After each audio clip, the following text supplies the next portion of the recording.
Bit of a treat for some knife guys, girls, whoever likes knives. I made a board to put my blades on because there's so many of them laying around. So many of them, well, not so many, but quite a few laying around. I thought I might as well try and keep them all in one place. This isn't a full collection. There's a couple stored underneath the bed, and I believe it or not, I've actually managed to lose a couple that I've had for an awful long time, and I'm really quite gutted about it. But there's the board. It sits right above my computer. So we'll start over here. We'll go through the whole thing. So I'll give you a quick close shot of the ones you can see.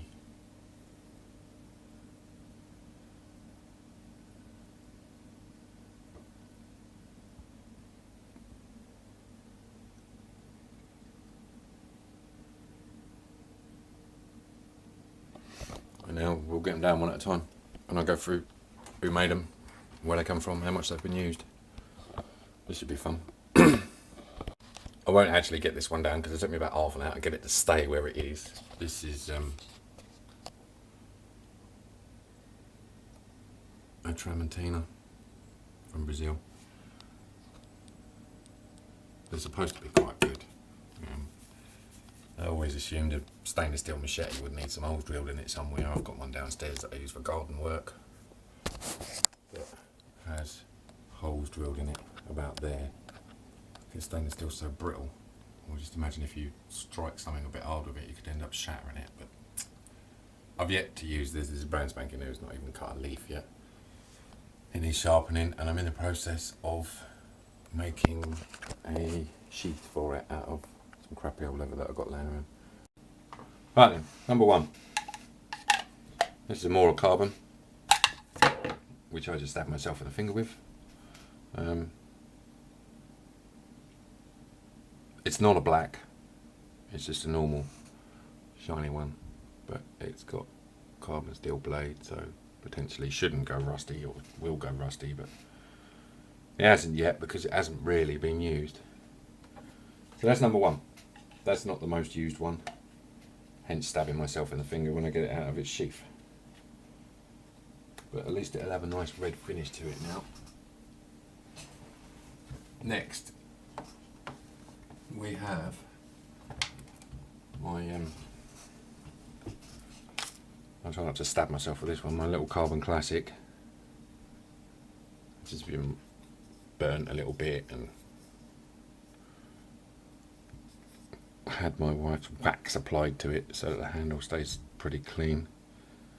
Again, it's got a true Swedish fire steel all the way from Sweden attached to it. This I tend to keep as a backup knife in my bag.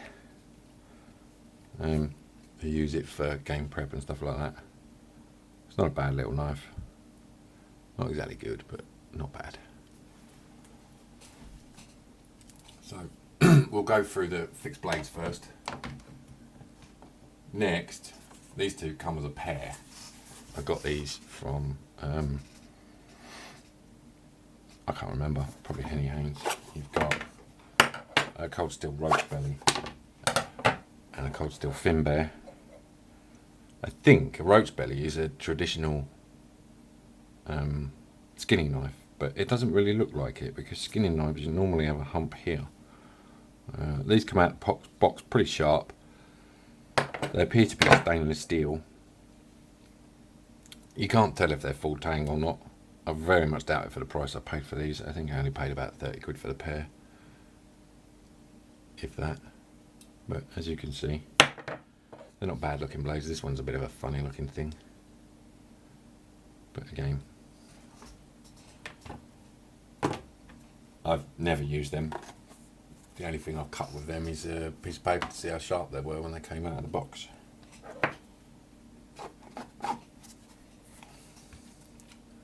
We've got, this is another knife that I tend to cut myself on a lot. Don't ask me why. I do cut myself on my knives, I'm sure you all do. This is a Sog Seal Pup Elite. I'm going to try and get you to See if we can focus on the logo. Probably can't. It's tiger striped. It did have serrations at the bottom, but I've ground them off. I haven't finished grinding this knife back yet, because if you look carefully you can see the size of the edge on there compared to the size of the edge on there. This edge is about twice the width of that edge, so this is an uneven grind at the minute. But I keep working on it. I do a half an hour here, half an hour there. The only thing that gets more wick about these SOG knives is, I don't know whether you'll be able to see it, but down here, made in Taiwan.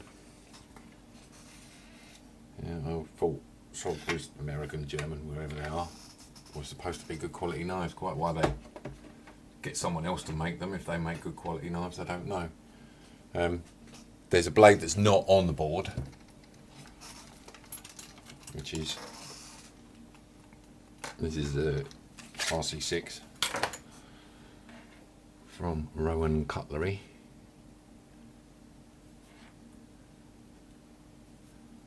Or an SE6, whichever you want to call it. I've not really had much of a chance to use this. Again, the back's been ground off so that it'll work okay with the fire steel. I've not really had much chance to use this. I've only used this a couple of times. The handle is so much better. Most of you might have seen the other video. I've swapped Full Niven F1 for this, or not swapped, but I bought this and replaced the Full Niven F1 with it because the Full Niven was so small. This handle's much better, but the blade is just ginormous. It is. I can't really pass a judgment on it yet because I haven't really used it that much, or certainly not used it enough to pass a good judgment on it. And then of course we go from there to the reason I got the SE6, which is the Full Niven. You might be able to see from that picture the blade just isn't, the handle isn't quite big enough for my hands. I tend to find my finger getting dangerously close to the cutting edge when I'm using it. This has had quite a bit of use. Aside from the handle, I can't fault this knife in any way at all. I really can't. It's an excellent knife. I have probably completely messed up the grind on the knife by being an amateur and not realising that it was convex, but it's still sharp enough. Like most of my knives, they're sharp enough, so yeah, anyone that was thinking about getting one of these, get in there. They're good. Even though the handle is a bit small if you're 6 foot plus, or you've got big hands, if you're a short guy or girl with big hands. Handle's cord wrapped, there's space there for a big fire steel. I don't actually have a spare big fire steel at the minute. But I think that's about it for fixed blades. I do have a SOG seal, but I've given that to my oldest son. I don't quite know what he took it for. I offered it to him and he took it anyway, so he must have a use for it. That again, it had the serrations taken off of it. Now we move on to folding knives. Right, folding knives. First, the one I'm carrying in my condom pocket on my jeans and have been for about a month now is this. I didn't really like it to start with. This is the UK. I live in the UK, so carrying a fixed blade knife is not allowed, and in the UK any locking knife is classed as a fixed blade knife. So even something as simple as an Opinel is classed as a fixed blade knife because it can lock. So these knives can't lock open. What I found when I first started using this knife was it doesn't take much to close it, and it does tend a bit if you're not really careful with it. It can fold up on you. But this is the other side of it. It's not bad. I've been using it for a while. I've sharpened it. I've run some 2000 grit wet and dry over the blade to get it a bit shinier and a bit cleaner because I've got a couple of nasty scratches in it. So I got rid of most of them. It feels okay in the hand. if you hold. So the camera went flat again.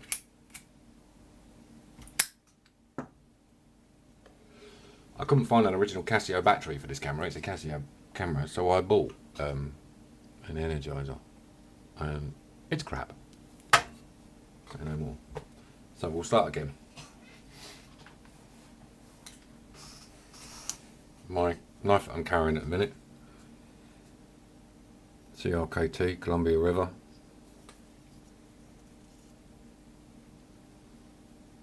Lion Ma. It folds up pretty easy, so it takes a bit of care. I don't like using folding knives, but we've got no choice in England, so I just do my best. That one rides in my jeans all the time. My Berka rides in my bag, my pack, whatever you want to call it, my mini pack, which I've never done a video on yet. I've got a new EDC bag. So this and this make up primary and secondary knives that I carry with me every day. At the minute.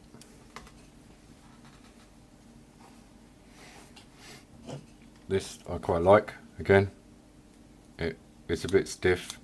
It's not too stiff, but it's not so loose that it folds up on you.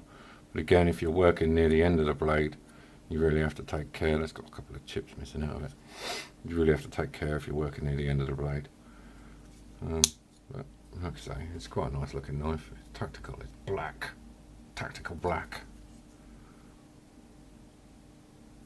Most of these knives are pretty much the same. I have this little thing, which is a Whitby knife, made in Sheffield, I believe. It's a locking knife. It doesn't completely lock, because if you give it a bit of a tap, it folds. So it doesn't completely lock, but you can open it one-handed. But it's just a bit of a, it's more like a boy's knife, and I'm not a boy, so. But it's quite attractive. Quite attractive indeed. You can still get these from Whitby. My missus got me this as a Christmas present one year. It's like about 15 quid, 20 quid, something like that. Don't know what steel it is. It's just normal stainless. Out of the box, it's not particularly sharp. But this tends to stay around my desk, and I use it when one of these is too much. There's another one that I keep in here, which some of you might not have ever seen before, but it's a butterfly knife, and yes, I can open it and close it very quickly. I've had this since I was about 18, when they were actually legal in the UK. Once again, another senseless, pointless ban. This is cheap, nasty, from France. Cost about 15 francs when I bought it. Probably not worth anything now, aside from the fact that it's very rare in England to even see these. But we're allowed to keep them because I had it before the law came in. I'm allowed to keep it. I'm just not allowed to take it out of the house at all. I've tried to get one back from France because they're legal in France, and that didn't turn out too well for me. I ended up spending quite a bit of time sitting by customs waiting to see if they let me bring it back, and they wouldn't. Like I say, this is old. It's got tape wrapped around it to stop the handles from falling off, and I can also do that, but you can't really see it, so I can open and close it. And if I had to, which I haven't, I can open and close it in both hands at the same time and hit people with them. So that was what they originally were designed for, not only for stabbing, but for using in a similar vein as you use a pair of nunchucks, so you can actually strike people with the handles. That's why original Balisongs are much bigger than these. Right, they're the knives that I keep close to me. Now we'll go back up onto the board. This is a recent acquisition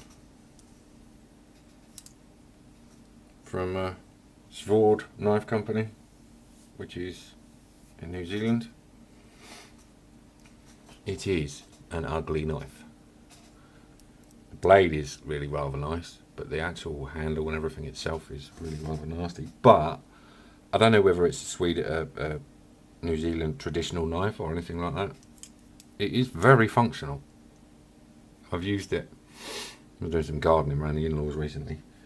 I used it in the garden for a few hours, and it is actually really functional. It folds away quite nicely, and if you're holding the handle at all, it's really quite firmly locked because of the way the handle works. If you can hear it, it's rattling, so the handle actually moves apart and closes to lock the blade in place. So it's pretty well thought out. If you hold it like that when you try and open it, you just can't get it open. So try and explain it to anyone that's never used anything like this before. You have to be quite gentle when you open it. If you hold it too tight, you just won't get it open. And it's the same once it's open. You only need to squeeze it a little bit and it won't close. So when you're using the knife, you're actually holding it locked. But I think I get the distinct feeling if you were caught outside with this by a policeman, you would find yourself in trouble. You see the blade is slightly longer than 3 inches.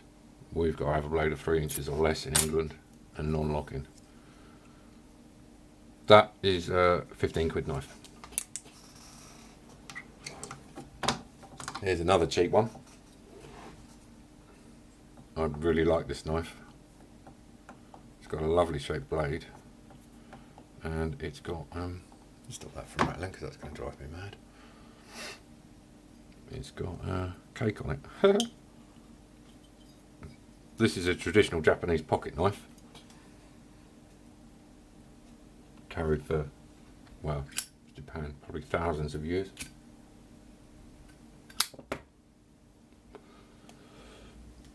This is actually made in Japan, not made in Taiwan, but as you can see, the blade's lovely. I don't know how well this camera will focus right up close, but the blade really is quite nice. It's a lovely shape, and this out of the box was so sharp, so very, very sharp. It still is. You can see it's got kind of a mini Scandi grind on it, kind of. That isn't like a double bevel, that's a single bevel, or at least judging by eye it's a single bevel. And of course it's legal because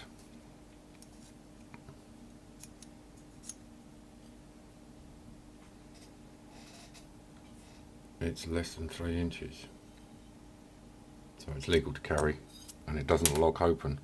But again, much like the peasant knife, the New Zealand peasant knife, if you hold the handle properly, it does kind of afford some sort of a locking mechanism. But that's what that's for, so you can hold the knife open.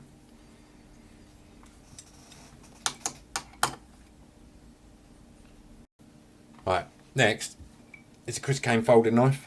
Some of you guys have probably seen one of these. You can get them in black, blue, green, all sorts of manner colours. I think this is G10, I'm not entirely sure. I'm not overall particularly happy with this. It wasn't that expensive, so I'm not too worried about it. Chris Kane sells these as UK legal carry. I have substantial doubts about this. I haven't used this knife for anything because I'll be brutally honest with you, I just don't trust it. Like I've said, it's got to be less than 3 inches, and that blade, if you look, it's coming on for nearly 3.5 inches. Now while I agree the actual cutting edge is, well no, actually the cutting edge is still over 3 inches. You probably can't see that very well, it's awkward to hold it, but the cutting edge is probably over 3 inches, and believe me, the police in this country, they really are that picky. So I wouldn't class this as a knife that I would be willing to risk taking out with me. I'm pretty sure it's supposed to be, well I hope it's not supposed to be stainless steel, because if it is stainless steel it's going rusty already, which means it's not stainless steel. So I'm hoping it's high carbon steel. I'm not entirely sure how to check, aside from having a quick poke around on the internet. I'll just go and have a quick look on the internet.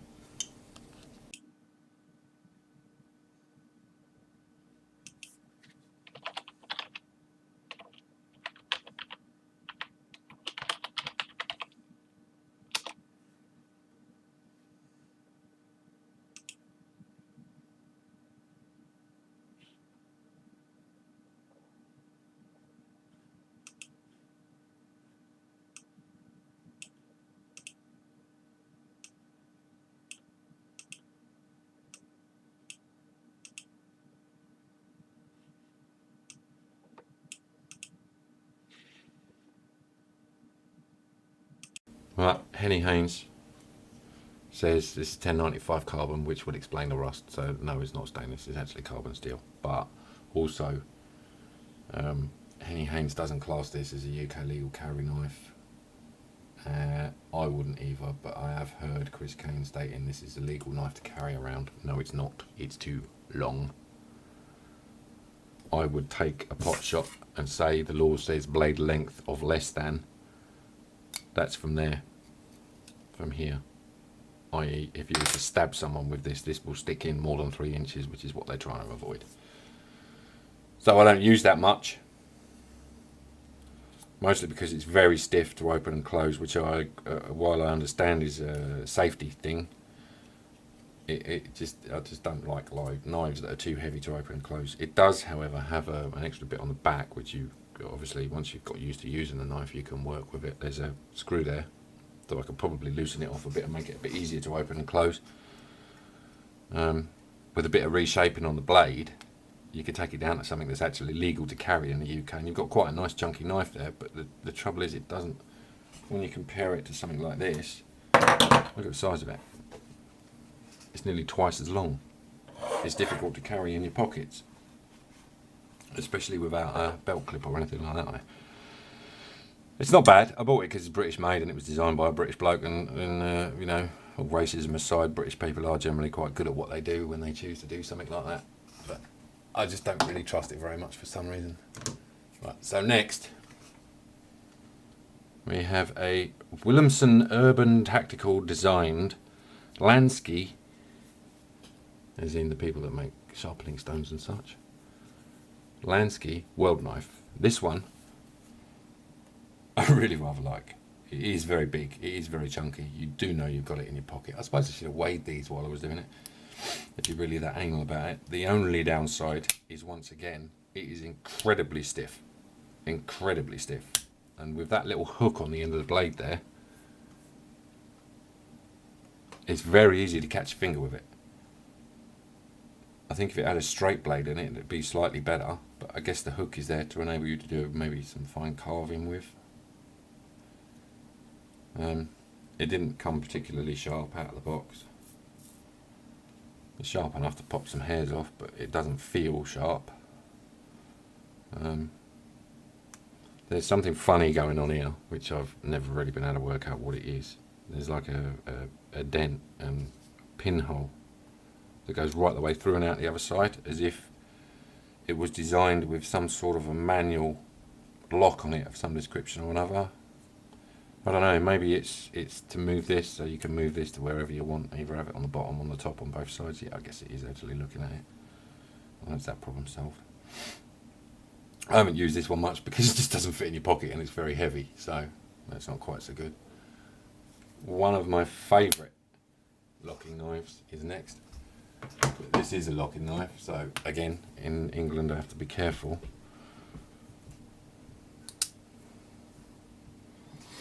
Is this.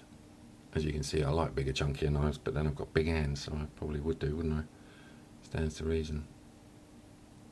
It's Smith & Wesson SWAT 2. This is CK5, according to the label, designed by Stuart Taylor. Stuart A. Taylor, as if the A makes a difference. Is there more than one Stuart Taylor knife designer? Now, the reason I like this is because it's a lock knife. It's relatively loose. It fits my hand quite nicely. Not perfect, but not far off it. It's easy to open with one hand. And once it's open, it stays open. Not like all of these others that I've shown you. So yeah, this is one of my favourites, but unfortunately I can only carry it when I'm on private land or, you know, not in public, because it's classed as a fixed blade knife in the UK. Last, but by no means least, this knife I'm about to show you is probably the one I've carried around the most with me. It's a bird, alligator or something like that. It's made in China, but as you can see, it's 2 blades. I never could work out whether that would be illegal to carry in this country or not, and neither did I care. It's 2 separate blades in one knife, so both blades are much less than 3 inches.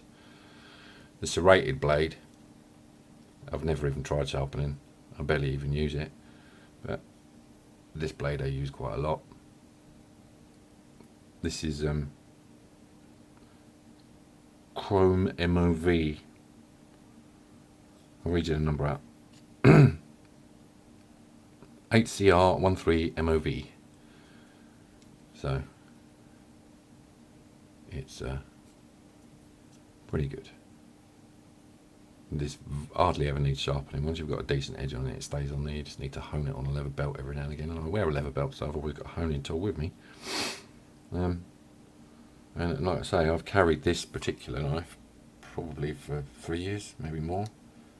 It's lost a screw or 2 out of the G10 inserts, but the rest of it's all functional. I think the knife would still be perfectly functional even if the G10 fell right out. And that pretty much brings the knife tour to an end. Like I say, there is a couple of other knives kicking around in here, but I can't find them, and I'm really quite gutted because one of them's really it's a little Tanto locking folding knife. It's only about 2.5 inches the blade, but it's a lovely looking knife. And I'm particularly gutted that I've lost it. So the board, get this bloody camera set up right so I can actually see out through it properly. The board is quite literally just a piece of chipboard that I had laying around. It's relatively smooth. That's for shelves, industrial shelving, so it's quite strong. I cut it just slightly off square because I do hate square things. They look square. The black edging, black duct tape. This in the middle, what you can see, is my initials in Anglo-Saxon runes. Believe it or not, this is a capital G. A normal G looks more like an X than that one does. But that's it. There's still plenty of space on there. I can fit knives in between if I want to as my collection grows. That's about all I can say about it. Once again, thanks for taking the time to watch, people, and see you in the next one.